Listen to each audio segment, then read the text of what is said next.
অসমে ভারতীয় জনতা পার্টির অন্যতম স্থপতি দলের প্রাণপুরুষ বর্ষীয়ান রাজনীতিবিদ প্রাক্তন কেন্দ্রীয় মন্ত্রী অবসরপ্রাপ্ত শিক্ষক খবিন্দপুর কায়স্থের দেহাবসান। টানা 16 দিন ছিলেন শিলচর মেডিকেলের আইসিইউতে। চিকিৎসকদের সব চেষ্টা ব্যর্থ করে বুধবার সন্ধ্যা 5:06 শেষ নিঃশ্বাস ত্যাগ করেন তিনি। বৃহস্পতিবার শিলচর শ্মশানঘাটে প্রয়াত খবিন্দপুর কায়স্থের শেষকৃত্য সম্পন্ন হবে। সকাল 9টায় কাছাড় জেলা বিজেপির কার্যালয়ে নিয়ে যাওয়া হবে। এরপর দুপুর 12টায় শোক মিছিল করে নিয়ে যাওয়া হবে জেলা ক্রীড়া সংস্থার ময়দানে। সেখানে আত্মীয় স্বজন, শুভানুধ্যায়ী, গুণমুগ্ধ সহ দলমত নির্বিশেষে সবাই প্রয়াত এই জননেতার প্রতি শেষ শ্রদ্ধা জানাতে পারবেন। দীর্ঘদিন রোগ ভোগের পর শিলচর মেডিকেল কলেজ হাসপাতালে চিকিৎসাধীন অবস্থায় মারা যান তিনি। মৃত্যুকালে তার বয়স হয়েছিল 95 বছর। মৃত্যুকালে তিনি রেখে গেছেন পুত্র, পুত্রবধূ, নাতি, নাতনি ও নাতনি জামাই সহ অসংখ্য আত্মীয় স্বজন ও গুণগ্রাহী। এদিন তার মৃত্যুর খবর ছড়িয়ে পড়তে বিজেপি দল সহ বিভিন্ন মহলে শোকের আবহ তৈরি হয়। উল্লেখ্য যে খবিন্দপুর কায়স্থ ভারতীয় জনতা পার্টির একজন সিনিয়র নেতা এবং প্রাক্তন কেন্দ্রীয় মন্ত্রী তথা উত্তর পূর্ব ভারতে বিজেপির অন্যতম স্থপতি। তিনি 1931 সালে 15 ডিসেম্বর বাংলাদেশের সিলেট জেলার কামারখালে জন্মগ্রহণ করেন।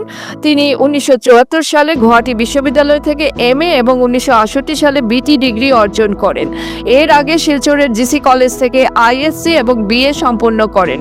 রাজনীতিতে আসার আগে তিনি একজন শিক্ষক ছিলেন এবং একটি উচ্চ মাধ্যমিক বিদ্যালয়ের প্রধান শিক্ষক হিসেবে দায়িত্ব পালন করেছেন। তিনি 1980 সালে বিজেপির প্রতিষ্ঠাতাকালীন সদস্য হিসেবে যোগ দেন। 1951 সাল থেকে তিনি RSS এর সঙ্গে যুক্ত ছিলেন। তিনি 3 বার আসামের শিলচর লোকসভা কেন্দ্র থেকে সাংসদ নির্বাচিত হন 1991, 1998 এবং 2009 সালে। 1998 থেকে 1999 সাল পর্যন্ত অটল বিহারী বাজপেয়ী সরকারে তিনি যোগাযোগ প্রতিমন্ত্রী হিসেবে দায়িত্ব পালন করেন। 2009 সালে তিনি পঞ্চদশ লোকসভায় নির্বাচিত হন। শিলচর থেকে কংগ্রেসের হেভি ওয়েট প্রার্থী সন্তোষ মোহন দেব এবং AIUDF এর বদরুদ্দিন আজমলকে পরাজিত করেন। কিন্তু 2014 সালের LS নির্বাচনে মোদি তরঙ্গ তার পক্ষে থাকা সত্ত্বেও সন্তোষ মোহন দেবের কন্যা সুস্মিতা দেব INC এর কাছে তিনি পরাজিত হয়েছেন। 2025 সালের জুন মাসে তার ছেলে কনাদপুর কায়স্থ আসাম থেকে রাজ্যসভার সংসদ সদস্য হিসেবে নির্বাচিত হয়েছেন।